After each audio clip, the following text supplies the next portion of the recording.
Ladies and gentlemen, reaction. This is USA Broad Street Bullies versus USSR Red Army. The real miracle on ice. Yeah, I'm guessing this is ice hockey. Apparently, USSR and USA played ice hockey during Cold War time. That is interesting. This is such a patriotism video, but it's like a twist because it's a sport video, not a military warfare. I love this channel, right? I've seen this coming when I realized what this channel is going to be about. All the shit that is not military warfare, but kinda is like military, right? Because it's one versus another. So yeah, shit like this is gonna emerge. I don't know who's gonna win, but I'm guessing US is going to win since it's a real miracle on ice and it's a patriotism video. So yeah, probably. But I'm pretty sure like when it comes to ice hockey and ice related things like USSR and Russia and places around it, like Soviet countries, like kind of good at it. I don't know, I don't know much about that. But yeah, it's gonna be interesting. Let's watch it.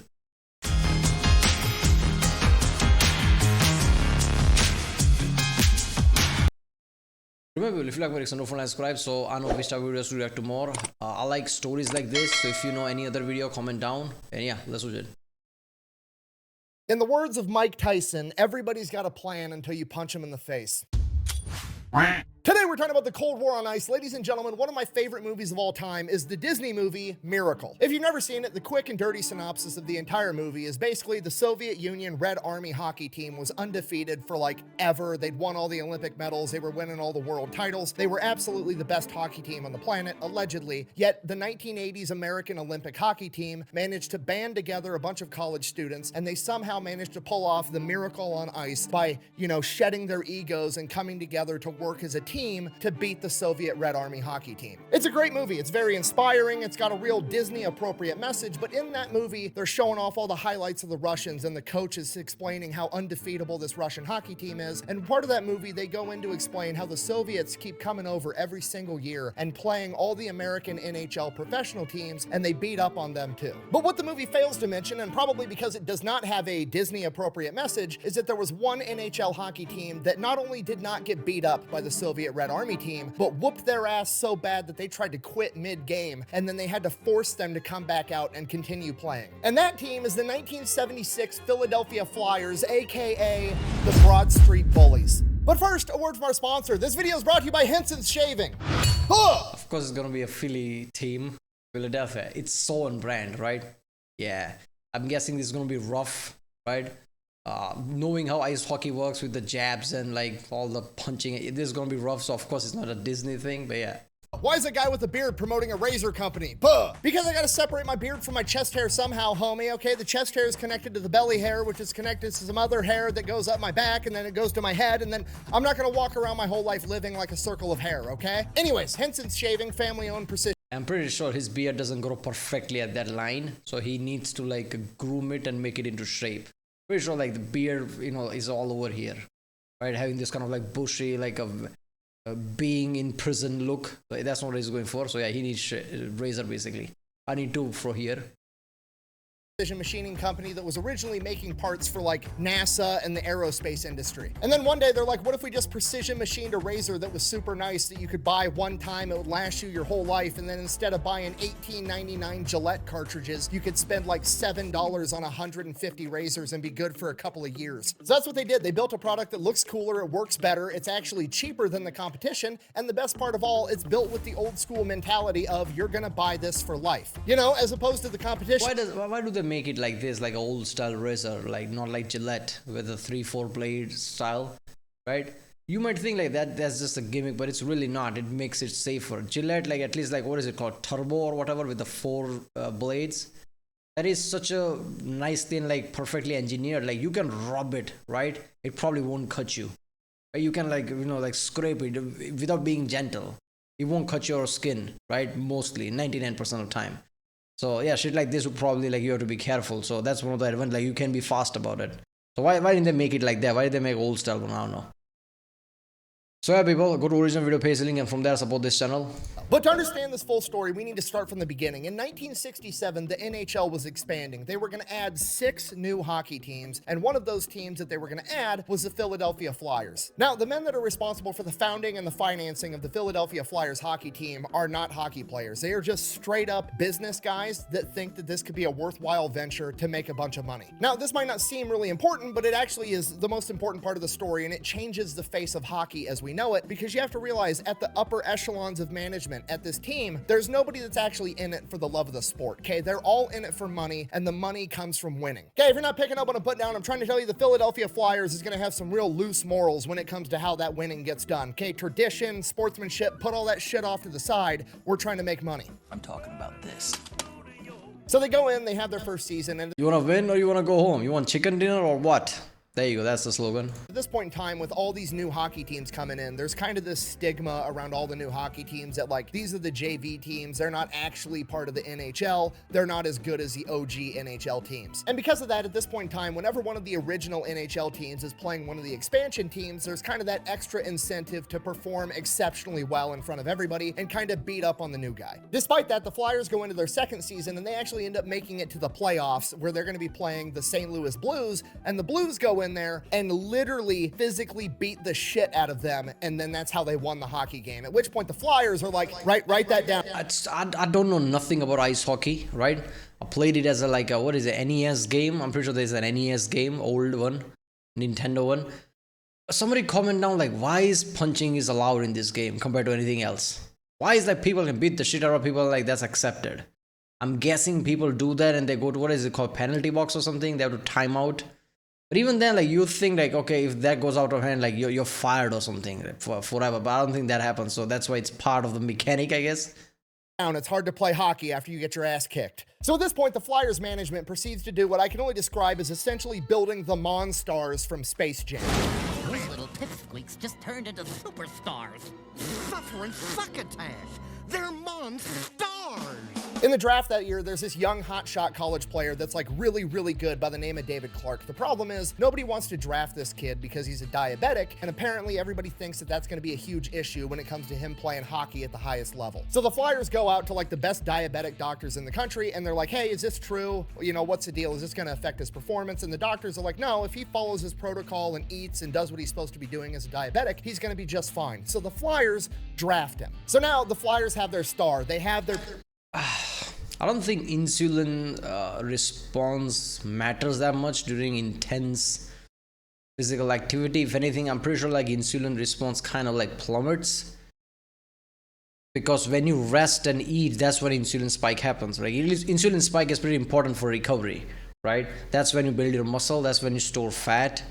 And I'm guessing that is the problem with diabetics. So I don't see how that would be like, yeah, if he's like healthy and like follows his thing, like his like blood sugar level is fine, right? Yeah, there shouldn't be any problem.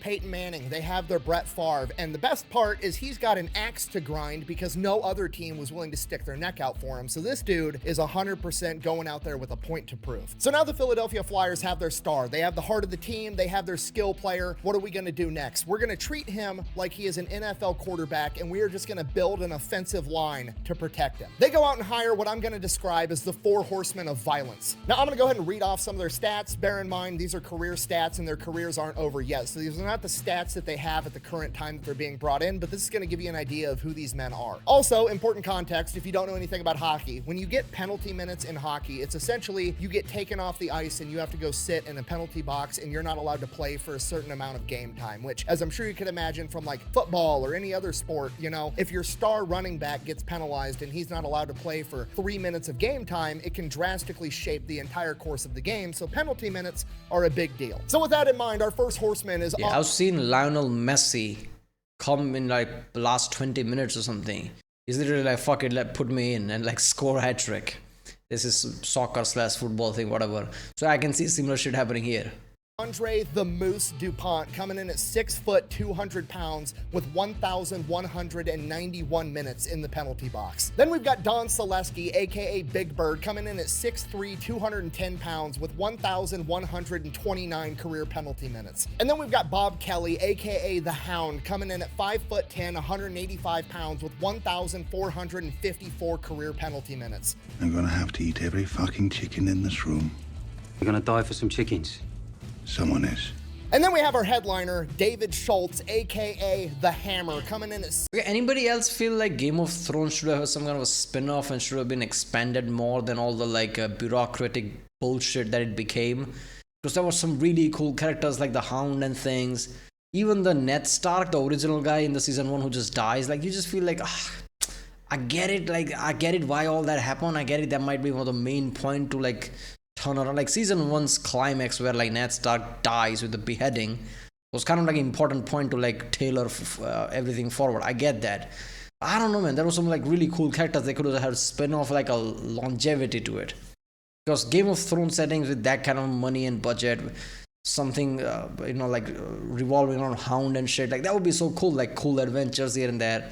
I get it, like that wasn't the story that they were trying to tell. 6'1", 185 pounds with 2,294 career penalty minutes. Okay, this man still has the record for the most amount of penalty time in a single season at 472 minutes. 8 hours of penalty time in a single season. The man could have watched all 3 Lord of the Rings, the director's cuts, while he was sitting inside the box. In a single season, he once got in 34 fights, okay? A, that's a lot of fights. But B, to put that into perspective, at that point in time, the team average for the rest of the league was 30 fights for the team collectively, and this guy got in 34 fights by himself. He literally won.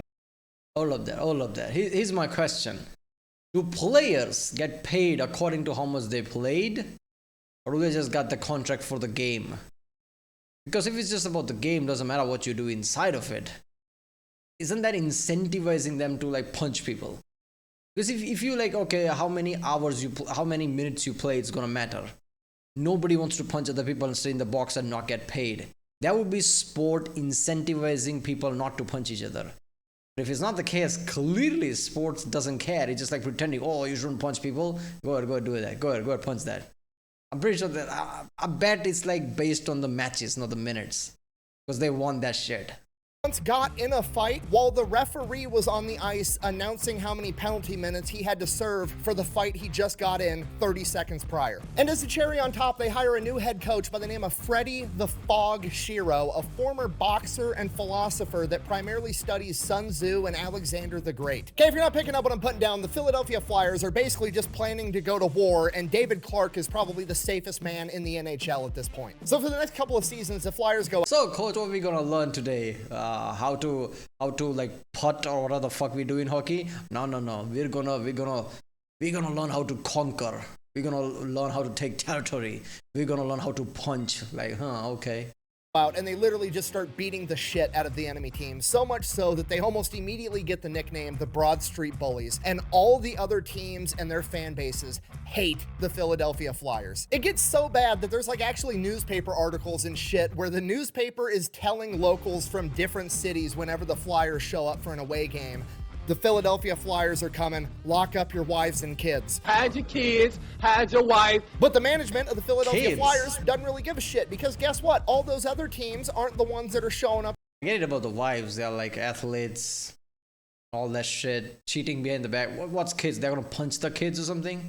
Like they're that fucked up, like they don't care, right? Even kids get in their face, they punch it. Like, why hide your kids? I don't get that. To watch the Philadelphia Flyers game, which is how they make money. The Philadelphia Flyers end up winning more and fighting more, which guess what? Both of those put asses in seats, and that makes money, and that's the entire goal. During this time, the Flyers end up having winning seasons every year. They have their first successful playoff series, and Philadelphia falls in love with the Broad Street Bullies. And while the winning and fighting alone is probably enough to fill out an entire stadium, it's more than that, because the Broad Street Bullies become like cultural icons in Philadelphia. It becomes well known to all the Flyers fans that after every single single home game, the Flyers are going to be going across the street to their bar, Rexy's Bar and Grill, and you can actually go drink with your home team after they win a game. And then every weekend, the Flyers are going out drinking and playing slow pitch softball. So not only could you go and watch your team win and fight, but you could literally go have a beer with them at the bar and then show up on the weekend and How?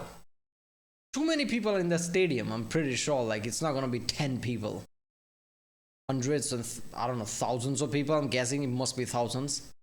What if they all decide, I want to have a drink with these people? Like, they can't fit into this bar. Like, wouldn't that cause problem for the players? Like, every time they could try to go to beer, like, there's already people packed inside it waiting for them. How are they gonna have beer and all that shit? play beer softball the entire time. Like, Philadelphia falls in love with these dudes. Like, these are not just the people they look up to, they're like their friends. These guys are family to the entire city. But just because the team's winning doesn't mean that that entire sport's going to become more popular and you're suddenly going to care about hockey because your local team has a good record. Bullshit, okay? I was alive in 2008 when Michael Phelps went over to fucking China and swam really good, and all of a sudden the entire country of the United States pretended that swimming was awesome. Okay, I was there. I saw it with my own eyes. A good example, Olympic sports are all revered in one form or another. You just don't talk about it if your team does badly. If your team does good, of course you're going to talk about it. So it's not about like Olympic sport, but it is true. Like if you become famous in something, it will instantly become, like, people like that. Americans like sports more than anyone. That's how, like, America has too many sports: basketball, NFL, right? All the type of shit. Now even UFC is becoming a thing at that level. Americans love sport. It's their pastime. Like, sports is it. Even like MLS, Major League Soccer is becoming a thing now, because Americans are actually becoming good at that. Like, they qualified, they even played in World Cup. Messi is there now in Miami. Like, why the fuck not? People actually know who Messi is now. MLS is becoming famous. So yeah, that's obviously, if you become, like, before, like, few years ago, people were making fun of soccer in America because it wasn't that good there. Now it's turned around, so people are actually like, oh, I like this. So yeah, if a sport becomes like, if someone becomes really good at it, of course they're going to be behind that, right? It's like patriotism kicks in, right? So of course that's going to happen, right? India's national sport is hockey. No one gives a shit about that. Everybody loves cricket because India is really good at cricket. Winning World Cups and like dominating everywhere. India is too dominant in cricket. So cricket becomes like unofficial the sport of the country. One day, nobody gave a fuck about swimming. The next day, the news came out and was like, hey, have you guys seen this fucking stoner with arms down to his ankles that can swim faster than most Americans can run? He's winning a bunch of gold medals in the Olympics. Suddenly, swimming was the shit. Okay, don't tell me winning doesn't matter. So things are going great for the Flyers franchise. They've got more money. More money means better players. So they go out and they buy some more skill players to help out David Clark on the offensive end. They pick up future Hall of Famer Bill Barber and Reggie the Rifle Leach.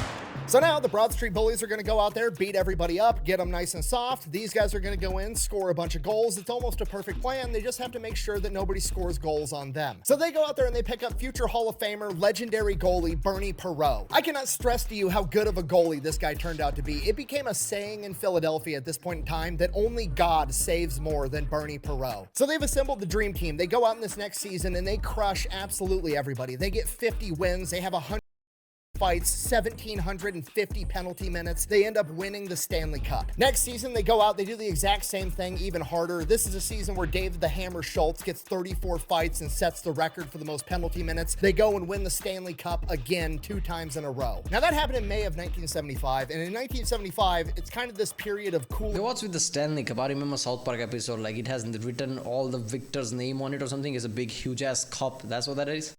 Down for the Cold War, right? The Vietnam conflict has come to an end completely. The space race is over. Like, things are kind of improving, so to speak. There's still a lot of issues. There's still an arms race going on, but like, tensions are lower than they have been in decades. And because of this, the governments of America and the Soviet Union allow the Soviet Red Army hockey team to come over to America to have some exhibition matches with professional NHL teams. These are not treated like exhibition matches, okay? These are the most important games on the planet right now. This is capitalism versus communism on ice. And the Soviet team is absolutely stacked. Every single person on this team has at least one, if not multiple, Olympic gold medals.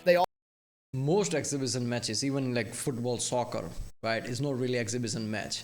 Because if it's like, oh, look at that, it's going to be Barcelona versus Manchester United. Back then when Messi was in Barcelona, Manchester City versus Barcelona, it's not going to be much of exhibition, let's be honest.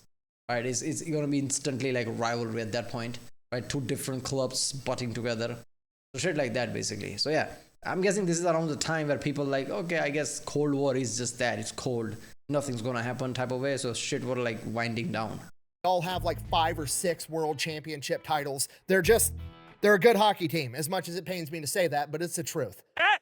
He said it! He said it! So in December of 1975, the Red Army team comes over to America and beats the New York Rangers 7-3. A couple weeks later, January 8th, 1976, they play the Boston Bruins, complete blowout 5-2. And now the only team they have left to play 3 days later on January 11th, 1976, is the Philadelphia Flyers, the back-to-back Stanley Cup champions, and the entire world is watching. People that don't even know hockey, understand it, or have ever cared about hockey in their entire lives are tuning in to watch this game. This is a cultural fucking event. People that have never cared about hockey in their entire lives are suddenly Philadelphia Flyer fans. Patriotism. People that have watched hockey their entire lives, that have hated the Philadelphia Flyers for years because they are the villains of the NHL, are now suddenly rooting for the Philadelphia Flyers. They're no longer the villains. They are the anti-heroes that America needs to go out and shut down the Soviet Red Army team. Big problem, elephant in the room, Bernie Perot, our goalie, is hurt and he's not gonna be able to play this game. We're running on the backup goalie. What are we gonna do? Coach Freddie the Fog Shiro realizes that the Soviets skate and move and play the game different than any NHL team, right? NHL teams is like, stop, go, do this. The Soviets are moving constantly. They're always circling. They're constantly skating. They're always compared to being ballerinas on ice. So Freddie says, here's a strategy. Rather than chasing the puck like we normally do, we're going to chase them instead. We're going to put so much pressure on them that they can't do all this pretty ballerina on ice bullshit. Basically, we're going to play like the Soviets play, but more violent. And in doing so, we're going to drag them down to our level. Violence is not the answer. It's the question. The answer is yes. Okay, it makes perfect sense. If we control the puck the entire time, they're not allowed to shoot. It doesn't matter who we have guarding the net. Do you know what's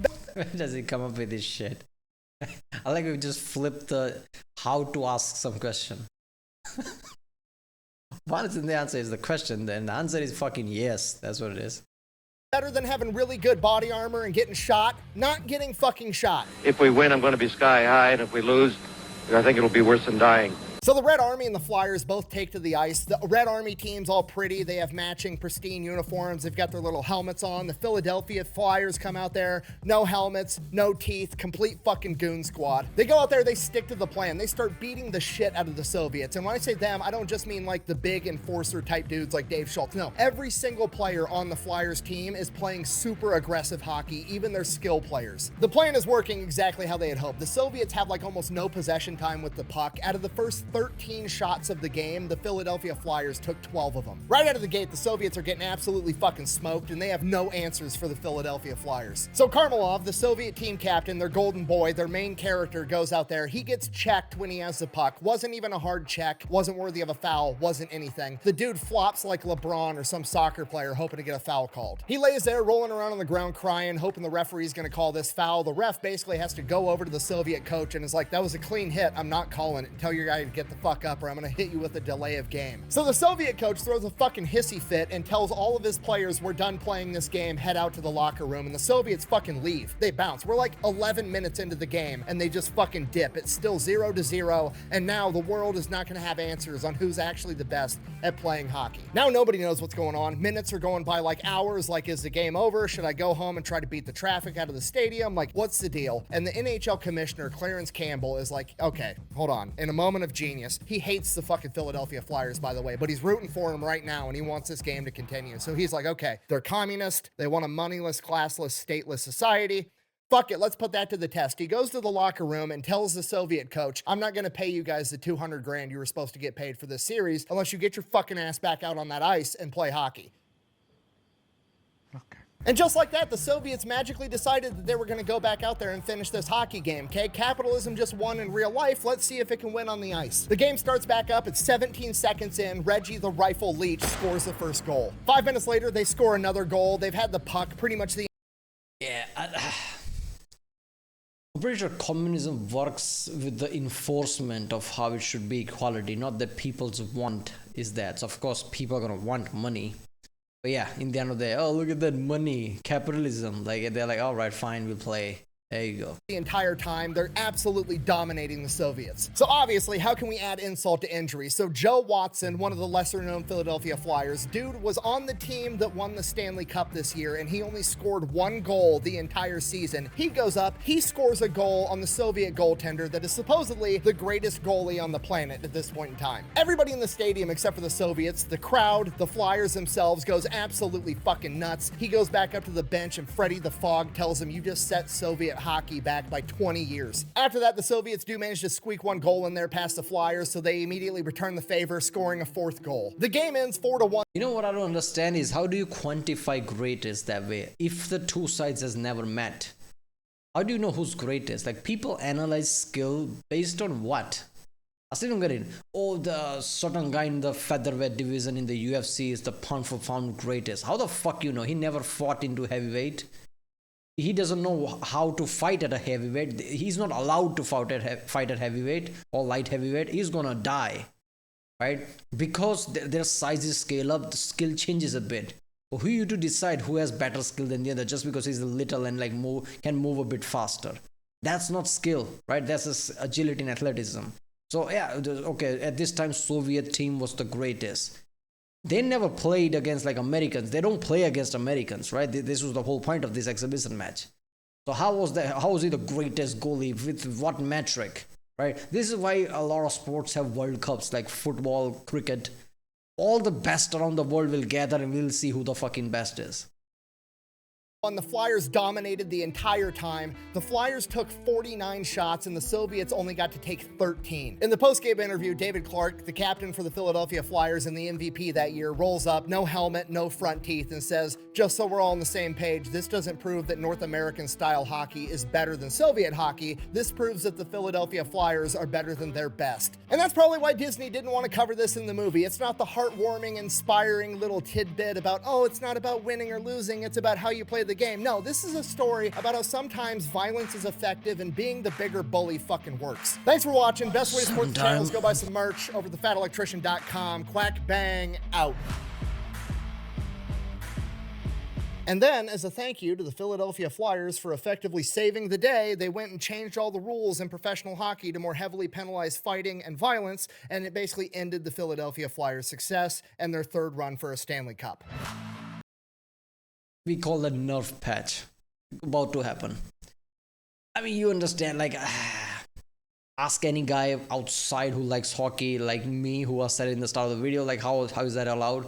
It's a sport in the end. Why are you introducing fighting? But I understand that. I understand how it all works. But yeah, of course, they were going to eventually remove all that shit. But you don't want to do what they did with the F1 racing. F1 racing is fucking boring. Like, it's really hard. It's the racing on the planet. It's like one of those, like, one of those type of racings, like it's the racing. If you want to watch the racing, if you want to, like, you know, bet everything on the racing, it's like unofficial, ultimate, like of the racing type of shit, unofficial, right? But nobody likes it, right? Because of this reason, like everything's penalized, everything's annoying. Like sometimes even skill doesn't matter if you make mistakes. It's like, what's the point at that type of shit, right? So you don't want something to become that. But I get it, like you need the combination of like both of them in the middle. But yeah, this is like insane shit, right? US are just like the missing teeth, like all 3 teeth are missing. Like fuck it, why not?